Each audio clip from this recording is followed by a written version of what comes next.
അപ്പോൾ ഇന്ന് നമ്മൾ വന്നേക്കുന്ന വീണ്ടും പ്രിൻസ് ആൻഡ് ഫാമിലി എന്ന് പറഞ്ഞ ഏറ്റവും പുതിയ ദിലീപ് സിനിമയുടെ റിവ്യൂ ആയിട്ടാണ്. വീണ്ടും ഇത് എൻ്റെ വ്യൂസ് ആണ്, എൻ്റെ ഒപ്പീനിയൻ ആണ്. നിങ്ങൾക്ക് ഇഷ്ടപ്പെടാം, ഇഷ്ടപ്പെടാണ്ടിരിക്കാം, യുവർ വിഷ്. എനിക്ക് മാത്രമാണ് ഇത് തോന്നിയേക്കുന്നത് എനിക്കറിയത്തില്ല. പക്ഷേ ദിലീപിൻ്റെ മറ്റേ ഇൻസിഡൻറ്റിനൊക്കെ ശേഷം ഇറങ്ങിയ എല്ലാ ദിലീപ് സിനിമകളിലും അവർ in some way or form social മീഡിയയുടെ ഇൻഫ്ലുവൻസ് അല്ലെങ്കിൽ ഏതെങ്കിലും ഒരാളുടെ ആണെങ്കിൽ പോലും ഒരു നെഗറ്റീവ് ഇൻഫ്ലുവൻസ് കാരണം വേറൊരാളുടെ ജീവിതം കുളം തോണ്ടി പോകുന്ന പരിപാടി, ആ ഒരു സംഭവം അവർ ടാക്കിൾ ചെയ്യുന്നുണ്ട് എല്ലാ സിനിമയിലും. അത് കേശുവിൻ്റെ അകത്ത് ഉണ്ടായിരുന്നു എന്നാണ് എൻ്റെ വിശ്വാസം. അതേപോലെ തന്നെ ഈ ഒരു സിനിമയിലും ഒരു സോഷ്യൽ മീഡിയ ഇൻഫ്ലുവൻസർ കാരണം ഒരു നോർമൽ മനുഷ്യന്റെ ജീവിതം എങ്ങനെയാണ് കുളം തോണ്ടുന്നതെന്ന് കാണിച്ചിട്ടുണ്ട്. പിന്നെ ഈ സിനിമയുടെ അത് നമ്മൾ കണ്ടേക്കുന്നതും കാണാത്തതായിട്ടുള്ള കുറേ ആൾക്കാരുണ്ട്. ആൻഡ് എസ്പെഷ്യലി എടുത്ത് പറയുകയാണെങ്കിലും ദിലീപിന്റെ പേരായിട്ട് അഭിനയിച്ച അല്ലെങ്കിൽ ആ ഒരു സോഷ്യൽ മീഡിയ ഇൻഫ്ലുവൻസർ ആയിട്ട് അഭിനയിച്ചിരിക്കുന്ന ആ ഒരു പുള്ളിക്കാരത്തി നല്ല കിടലായിട്ട് ആ റോൾ ചെയ്തിട്ടുണ്ട്. ഒരുവിധം സൈക്കോ ആയിട്ട് അഭിനയിക്കാനായിട്ട് പുള്ളിക്കാരൻ നല്ലതാണ്. ഒരു സീരിയസ് റോൾ അല്ലെങ്കിൽ ഒരു കോമഡി റോൾ വരുമ്പോഴത്തേക്കും എങ്ങനെയായിരിക്കും എന്നറിയില്ല. പക്ഷേ ഫോർ ദിസ് റോൾ ആ ഒരു ആവശ്യത്തിനുള്ള സൈക്കോ തരം പുള്ളിക്കകത്ത് കാണിച്ചിട്ടുണ്ട്.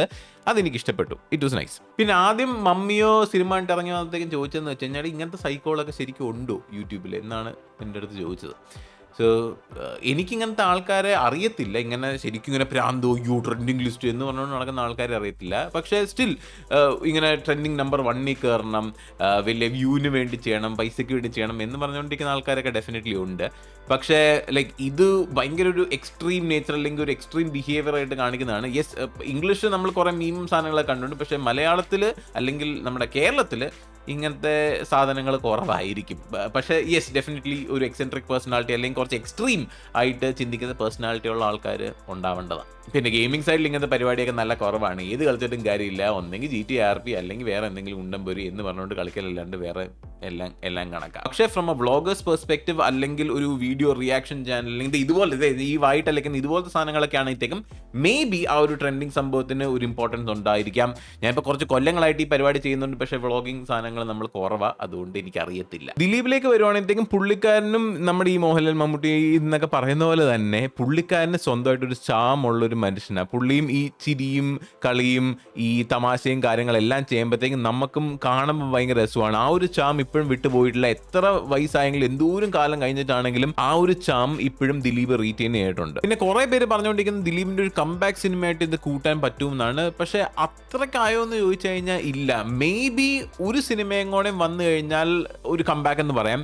ഇത് കൊള്ളാം, പക്ഷെ അത്രയ്ക്ക് വന്നിട്ടുണ്ടെന്ന് ചോദിച്ചു കഴിഞ്ഞാൽ ഇല്ല. പിന്നെ നോർമൽ ഒരു മലയാളിക്ക് ഫാമിലി ആയിട്ട് പോയി കാണാനായിട്ട് നല്ല സിനിമയാണെന്ന് ഞാൻ പറഞ്ഞു. കാരണം ഇതിൽ നടക്കുന്ന കാര്യങ്ങളെല്ലാം നമുക്ക് മനസ്സിലാവും. ഒരുവിധം പ്രഡിക്റ്റബിൾ ആയിട്ടുള്ള എൻഡിങ്ങും സംഭവങ്ങളൊക്കെയാണ്. പക്ഷെ സ്റ്റിൽ നമുക്ക് ചില സിനിമകളെ പോലെ നമുക്ക് മനസ്സിലാവാണ്ടിരിക്കേണ്ടി വരത്തില്ല. പക്ഷേ ഇതിൻ്റെ അകത്ത് കുഴപ്പമൊന്നുമില്ല. വീട്ടുകാർക്കും ഇഷ്ടപ്പെട്ടു, എനിക്കും ഇഷ്ടപ്പെട്ടു.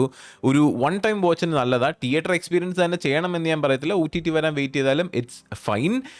ഞാൻ എന്നൊരു 8 കൊടുക്കും out of 10. It was enjoyable. ഇനി കുറേ എണ്ണങ്ങൾ വന്ന് ചോദിക്കും, ബ്രോ എന്തിനാ ഈ സിനിമയ്ക്കൊക്കെ 8 കൊടുക്കുന്നു, മറ്റേനൊക്കെ നീ 6, 7 ഒക്കെ അല്ലേ കൊടുത്തതെന്ന്. എടാ, ഐ എൻജോയ് ഫൺ. അല്ലെങ്കിൽ എനിക്ക് കുറച്ച് തമാശയും കുറച്ച് കളിയും ചിരിയൊക്കെ ഉള്ള സാധനങ്ങളാണ് എനിക്കിഷ്ടം.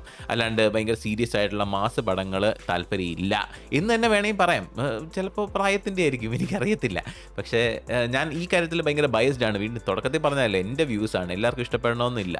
അപ്പോൾ ശരി, എന്നാൽ പിന്നെ കാണാം.